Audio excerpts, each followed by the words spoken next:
দুই আসনকে আমরা একটি সন্ত্রাস মুক্ত, মাদক মুক্ত, নারী নির্যাতন মুক্ত, চাঁদাবাজ মুক্ত একটি শিক্ষিত উন্নত এলাকা গড়ে তুলব আমাদের নেতা তারেক রহমানের নেতৃত্বে ইনশাআল্লাহ।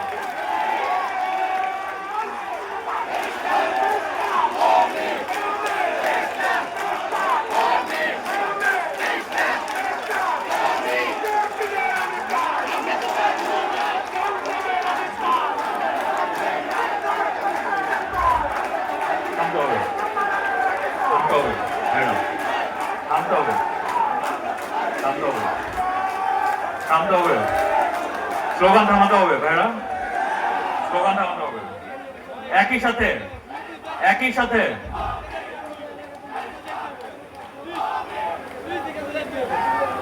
একই সাথে এই কেরানীগঞ্জটাকে আমি চিন্তা করি, এই ঢাকা 2 আসনকে আমি চিন্তা করি কিভাবে জানেন?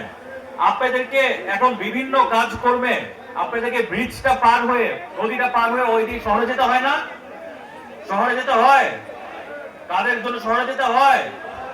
আমি চিন্তা করি, আমার পরিকল্পনা, আল্লাহর ইচ্ছায়, জনগণের সহযোগিতায়, আপনাদের সহযোগিতায় বিএনপি দেশ পরিচালনা করলে, আমরা ক্ষমতায় আসলে আমাদের নেতা জনাব তারেক রহমানকে বলে আমরা এই ঢাকা 2 আসন কেরানীগঞ্জকে এমন ভাবে ঢেলে সাজাবো, এমন ভাবে উন্নয়ন করব যেন শহর থেকে মানুষ এখানে আসতে হয়, আপনাদেরকে যেন শহরে যেতে না হয়।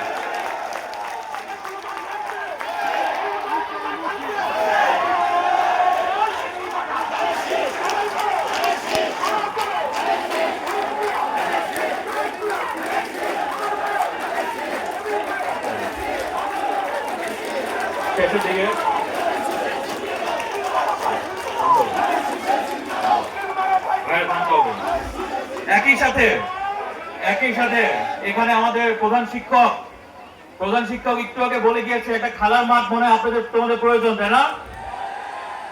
ইনশাল্লাহ আল্লাহর ইচ্ছায়, জনগণের সহযোগিতায় বিএনপি দেশ পরিচালনা করলে এখানে এলাকাবাসীর সাথে কথা বলে যেইভাবে ভালো হয় সবার জন্য আমরা একটা খেলার মাঠ আমরা করে দেবো ইনশাল্লাহ।